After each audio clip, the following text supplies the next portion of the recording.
So I went to Best Buy the other day to pick up my Breath of the Wild Zelda amiibo that they finally got back in stock.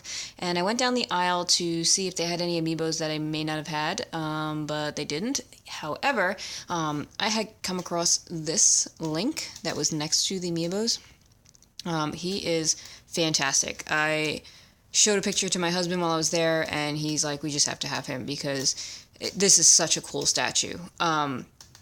It's plastic, but I mean, the detail is absolutely amazing. The paint job is really fantastic, and that's one of the things that really bothers me sometimes on plastic figures and stuff, that they don't really pay too much attention to.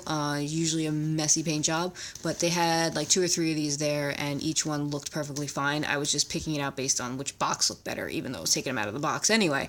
But anyway, yeah, he is really, really cool. He is a similar pose and everything to the Link Breath of the Wild amiibo, which you can see here.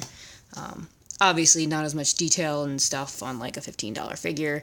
The Link here was $90, I believe, but well worth it. Like, he's just amazing.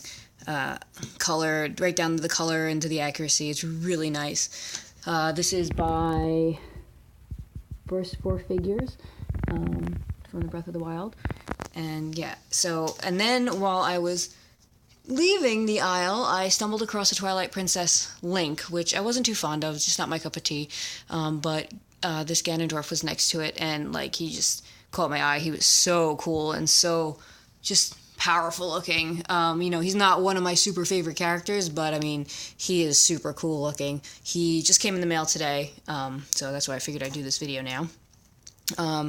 The Link Twilight Princess one was $80, and this was next to it from the Twilight Princess. So I thought it was going to be the same price, but when I got to the register, it rung up as $124. But I really didn't feel like paying that at that time.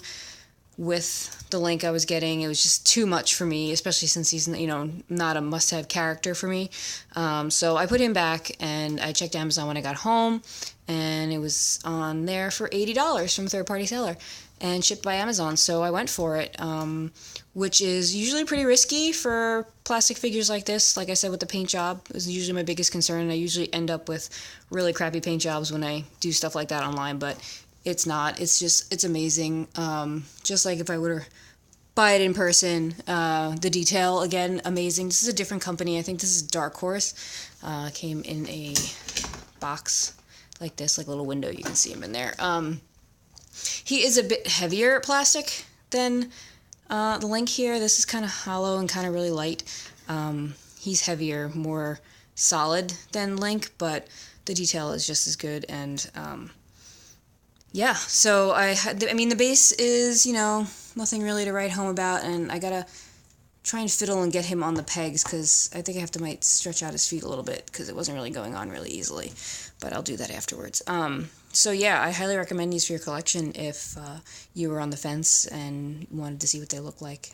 Hopefully this helps make your decision, or just some nice eye candy for you guys. Now I just have to figure out where to put them, because I'm running out of a lot of space. I really need to start selling some collectibles, but anyway, that's another story. So, hope you enjoyed this video, and I will see you next time. Happy collecting!